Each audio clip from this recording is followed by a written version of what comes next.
something which is a no-brainer. So can I start giving projects to my student in collaboration with these companies, take a real-life case study of that they're trying to solve for their foreign customers, and work together as a team. Give birth to 10 projects. Giving birth to 10 projects does not cost money. It can be done with your bench resources. I can guarantee there's a lot of bench resources. Let's start having that exercise, and let's start making that as a product born out of Calcutta. See, the right for Rasgulla is in Bengal because it was done first here, am I right? I mean, even the Marathi can make Rasgulla, probably. But we have the right, Dolengure Shandesh or whatever. I mean, we tried jaggery and cottage cheese and figured out something. The grandmother had resources and we were able to do all of that. So giving birth to those 10 projects in a very short period of time. I'm saying, Ambarish, let's not wait for the second seminar, third seminar. Let's huddle together and give birth to maybe 3 or 4 or 10 projects and start working on those and start giving it a shape and go to real life implementation and productize that. Talk about, give names born out of the analytics hub. I mean, we can give a byline. You can give the company byline, but the hub. That's how Silicon Valley was born. I mean, Silicon Valley was born at the back of great companies that touted that I live in the Silicon Valley. I mean, suddenly that became like a word. There's no road sign called Silicon Valley.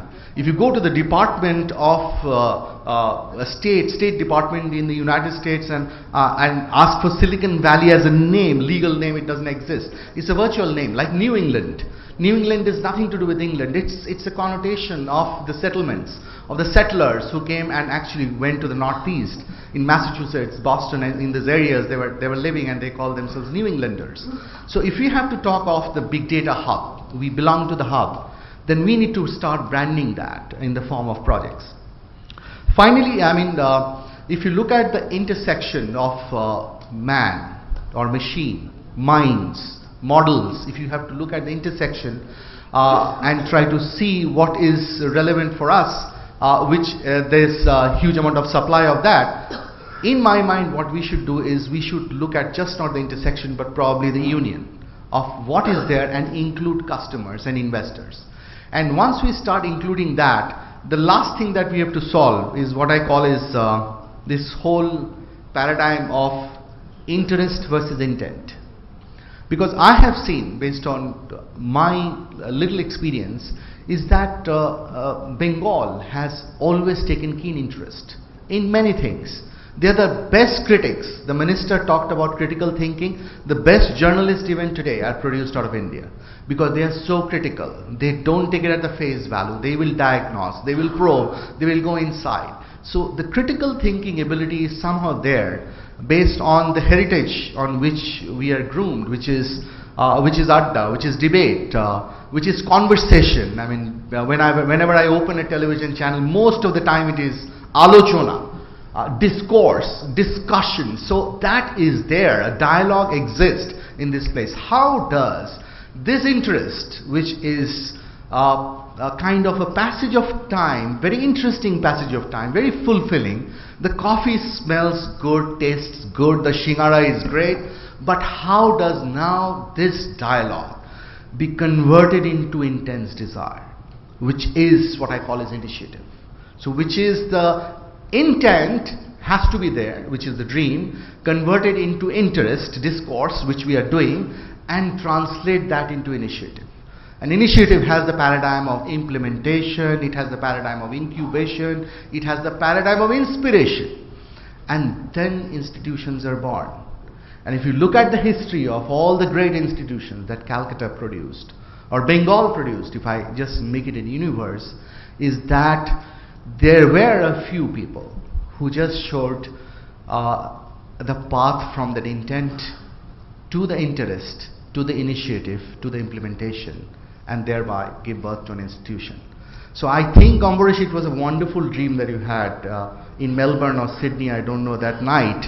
But I think now that tipping point is here for us to really take that, absorb it, convert that into intense desire, and then deliver, and then have a dialogue, and then probably destroy and redream again, and so that this hub becomes the hub to churn those billions of dollars for capturing the marketplace. More than profit, I think it's the pride.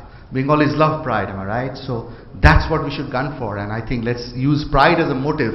Profits will follow. Thank you.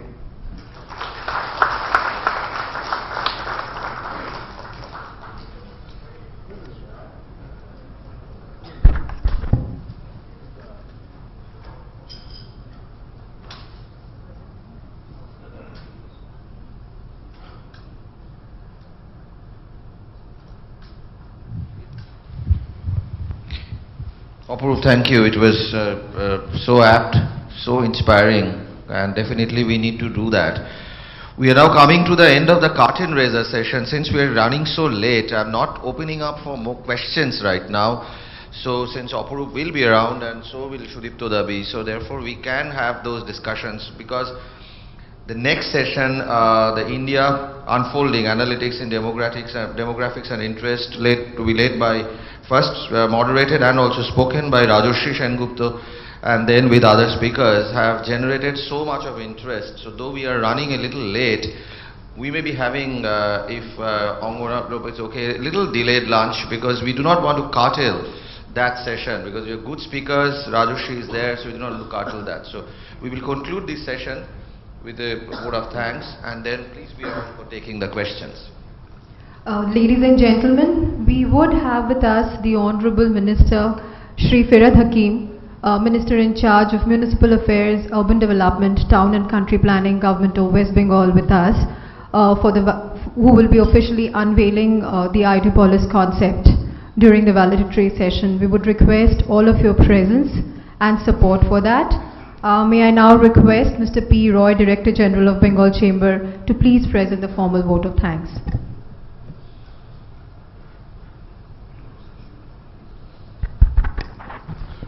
Thank you, Lopa. Ladies and gentlemen, I take great pleasure in offering a formal vote of thanks. I'll keep it brief since we are running out of time. Our sincere thanks to Dr. Amit Mitra, Shri S.C. Tiwari, IT and Electronics Department of the Government of West Bengal, and WEBL for their kind support. We cannot thank the Honorable Minister enough for taking time out for this summit. We are grateful to Mr. Kakal, Mr. Sen, Mr. Sengupta, all of whom have flown down to the city from elsewhere. I would also like to extend my gratitude to the distinguished speakers of the subsequent sessions. The excellence of the program is completely determined by your august presence and inputs. I would also like to wholeheartedly thank our sponsors, SAP, Minax, Godrej Genesis, Chemtra, Artage. Without your support, a program of this magnitude would not have been possible. A very special thanks to Mr. C.N. Raghupati, Vice President and Head, India Business, Infosys, who has been a very key mentor in this program. I would also like to thank Ms. Kasturi Bhattacharjee, Mr. Pritesh Mukherjee, Professor, Praxis Business School, Mr. Charanpreet Singh, Chief Executive Officer, AIM Education Private Limited, and Associate Dean, Praxis Business School. We are grateful to our President-designate, Mr. Ambarish Das Gupta, for dreaming the dream and for entrusting us the responsibility for this visionary project. Last but not the least, I would like to thank Mr. Kallol Datta, our past President, who took firm steps in pushing this project forward by approaching Mr. Dulal Mukherjee for developing the plans for the Ideapolis. Our thanks to our friends from the media, and last but not the least, our delegates. Your participation and interaction are the determinants of the success of the program. Thank you all very much. I think we change over to the next.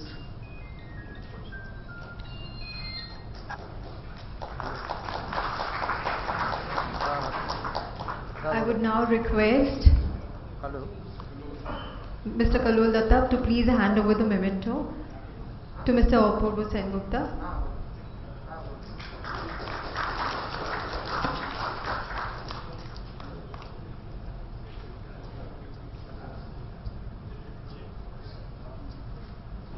and Mr. Shudipta Sen.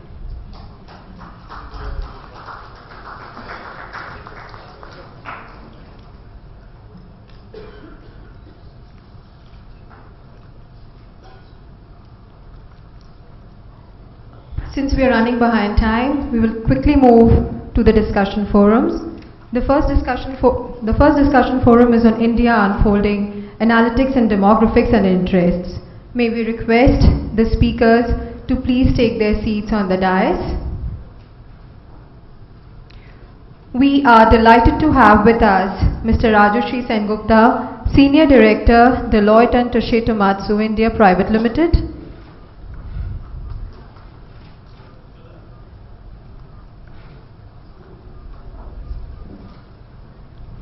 Mr. Chandan Chaudhary, Managing Director, Dassault Systems. Professor Pulok Ghosh, Quantitative Methods, Indian Institute of Management, Bangalore. An advisor on high-level big data analytics, United Nations Secretary General, UN Global Pulse.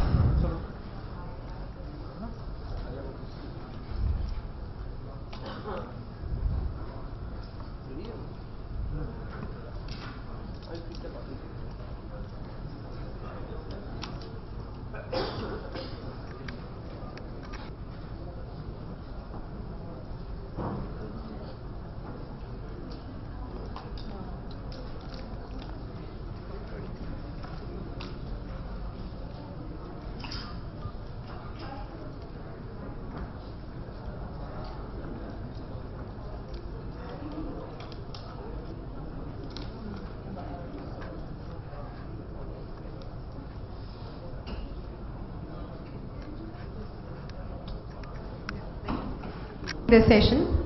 May we introduce the speakers on the dais to you all. From left to right, Dr. Chandan Chaudhary, Managing Director, India Dassault Systems. Dassault Systems India Private Limited is a 100% subsidiary of Dassault Systems. In his earlier roles, Dr. Chaudhary has led a number of senior management positions in leading companies. Prior to joining Dassault Systems, Dr. Chaudhary was Country Manager, Software Groups, Strategic Accounts and IBM. He has also headed a Swedish multinational. Dr. Chaudhary did his MS in Mechanical Engineering and has a double doctorate and comes from a unique background that is an excellent blend of corporate and academia. He was formerly the Dean Academics, Chairman Board of Research and Member Board of Governors at National Institute of Industrial Engineering. Dr. Chaudhary has been the recipient of numerous awards and his special areas of interests are innovation, 3D, e-governance, democratization of innovation, virtual product development and virtual manufacturing, PLM, the 3D experience universe and technology-enabled business process improvement, criminal intelligence system, cybercrime, leveraging offset, innovation and operations management, smart grid and smart city. He is also considered as a pioneer in ERP, EAM, that is Enterprise Asset Management, BPR, Business Process Re-engineering movement in India. He has conducted extensive research on EAM, ERP, BPR, TPM, which is Total Productive Maintenance, WCM, World-Class Manufacturing Practices, e-governance, and IT-driven business transformation and change management related issues covering more than 500 corporates, defense, utility, and public sector organizations. Dr. Chaudhary had been a member of a panel of 4 experts that prepared the report on ICT applications in Indian manufacturing industries for the Department of Industrial Policy and Promotions, Ministry of Commerce and Industry, Government of India. Mr. Rajarshi Sengupta, Senior Director, Deloitte and Touche Tohmatsu India. Mr. Rajarshi Sengupta is a Senior Director in Deloitte Touche Tohmatsu India Private Limited. He is the leader of the Technology Integration and Analytics practice of the firm in India and is a member of the consulting leadership team. He has over 21 years of experience of working in consulting in information technology. Mr. Sengupta focuses on leading and delivering complex business transformation in clients by leveraging information technology and in using information technology as a driver for business change. Rajarshi specializes in the area of information management and business analytics, IT strategy and architecture and software development, with a focus on mobility solutions and development of mobile enterprise apps. He is a technology subject matter expert in XBRL.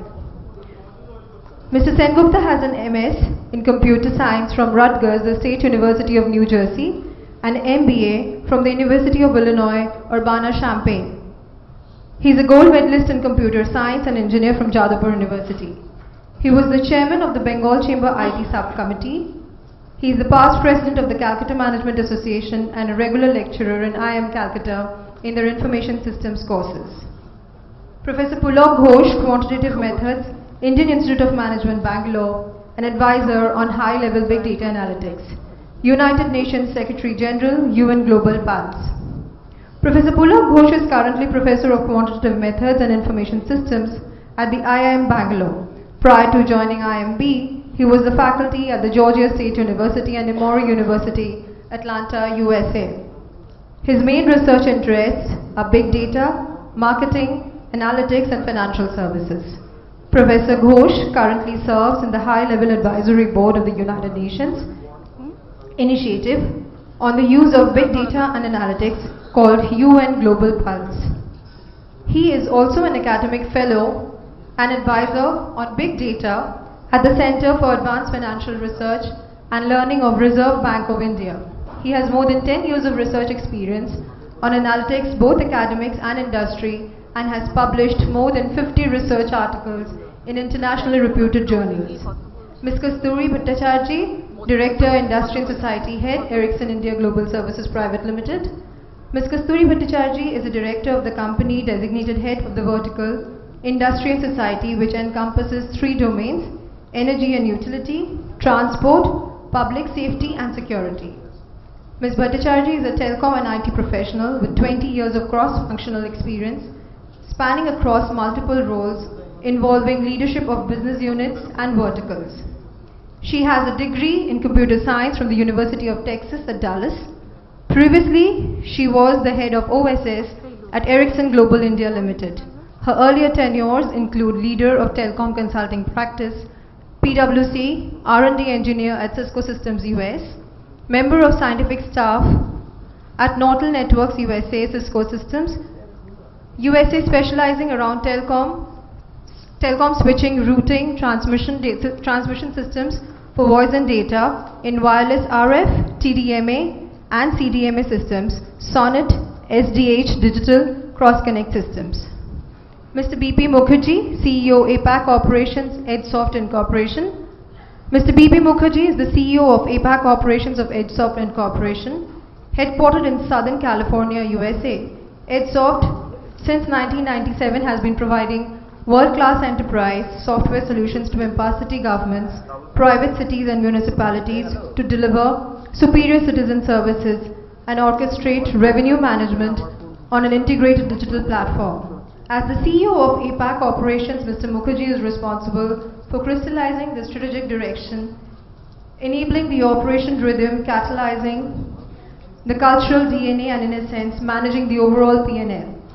Over close to 3 decades of multifaceted and eclectic experience in the power and IT sector, Mr. Mukherjee has both business stewardship as well as operational vanguard experience in some marquee global corporations like SAP, Ferranti, and PA Consulting, and in reputed Indian companies like CESC. He has been a business leader of IT companies, value-based consultant, and field service manager in power companies. He is an engineer with post-graduation in business management. He has been a speaker, writer, and presenter on a range of industry themes like next generation leadership, smarter grid evolution, and new technology adoption. May we request Mr. Rajarshi Sengupta to please take forward the session. Ladies and gentlemen, a round of applause for our esteemed speaker on the dais, please.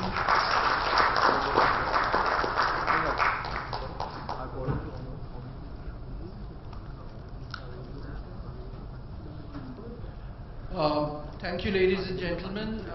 Thank you for that very detailed introduction. Thanks to the Bengal Chamber of Commerce for organizing this particular seminar.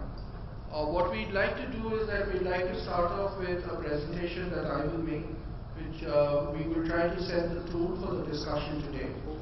What exactly are the challenges, what are the opportunities of demographics that India presents? What are some of the areas of analytics that we see? And I will try to do so by giving examples of work that's currently going on in India. We will then hand it over to Dr. Chaudhary to speak on his experience and what he has seen in this particular area, what are the challenges.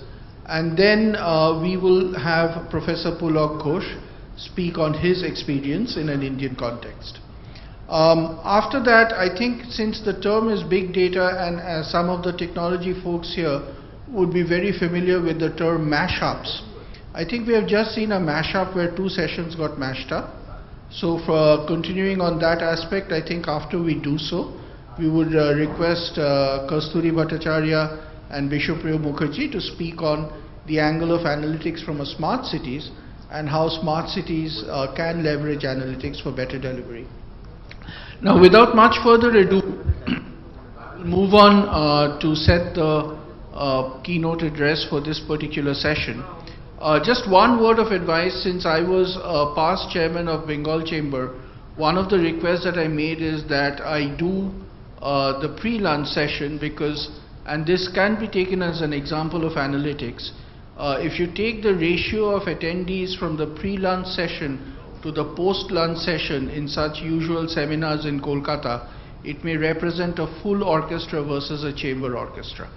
So that is actually a learning from analytics. Without much further ado, let us see what India has in terms of opportunities and challenges.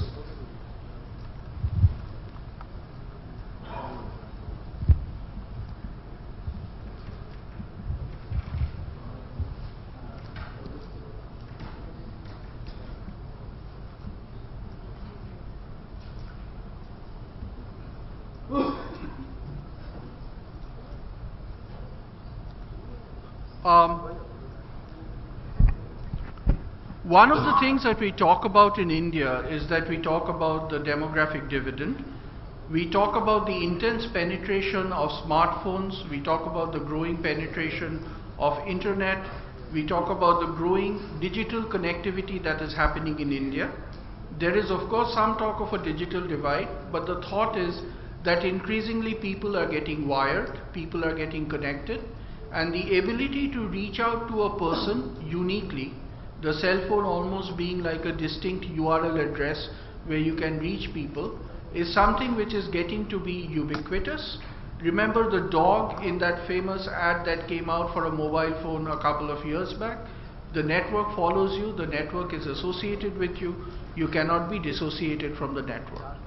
So the power of analytics actually comes from the fact, what we are talking about in terms of mass customization, in terms of some of the other areas, the power to reach an individual, to deliver a personalized service to the individual through the explosion that is happening, through the leverage of certain devices and technologies which are coming in, through mobility solutions, through internet, through the ability to reach a person uniquely. If that is the first part of the slide on the top, the third bullet item in the slide actually talks about another piece which is somewhat a little less positive and probably a little more pessimistic compared to the first 2 points. Increasingly, the challenge that is in India is that we need to have further financial inclusion. We need to include people into the development that's been happening. There are challenges, significant challenges in terms of insurance penetration. There are significant challenges in the terms of how many people have bank accounts. If you saw, there was an overwhelming response to people getting into bank accounts for the first time in India over the last few weeks, which was widely reported in the press. So if you take a look at it, on one hand we have an explosion of gadgets, we have an explosion of information, we have multiple and myriad ways to actually access that information, but at the same time it is not something that is distributed evenly. and therefore it leads to an asymmetry of information. And as we all know, in a market condition, an asymmetry of information leads to a limitation of choices, and therefore the choices that certain sections of the population have are limited by their inability to access information at the right time, at the right place. The thought therefore is that how can an ecosystem of analytics, and I want to emphasize this point, it's an ecosystem which can draw upon new sources of data, which can draw upon new ways of looking at data, how can this ecosystem of analytics feed into some of the traditional models, some of the new models, by taking a look at data and text, by reducing the information asymmetry that is there, and by allowing greater access to the market by people across the digital divide. So it's a question of making the presence a little more even. It's a question of leveraging technology and analytics to reduce this asymmetry and bring it into a more level playing field. Now, when we say this, what are some of the why and hows of analytics? Where are we seeing analytics? What are the business drivers, or what are the drivers, or even the social drivers for analytics? The first, as Mr. Aparup Sengupta pointed out very clearly, is profitable growth. Product differentiation is becoming increasingly hard. As he said, something that is getting done in Japan in the morning is replicated in China by the evening. Therefore, how do I distinguish myself in a market that is extremely crowded and where I have to fight every day in order to survive?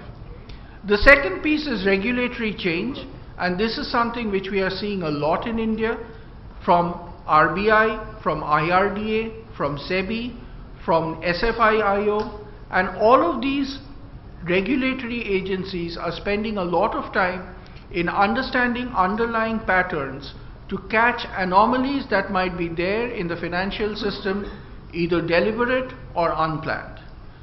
The other third thing that has happened, as Aparup also pointed out, as did Sudipto, is that in terms of data volumes and technology capacity, our ability to handle data and the cost of storage going down significantly are two major drivers for us to invest in analytics, which was probably earlier not there. Along with that, the technology capacity in terms of the data volumes and the data models, in terms of in-memory computing, in terms of what used to be called the multidimensional data schemas or the structures, are things that have helped to massage large volumes of data into analysis, into reporting, far greater than what was previously possible.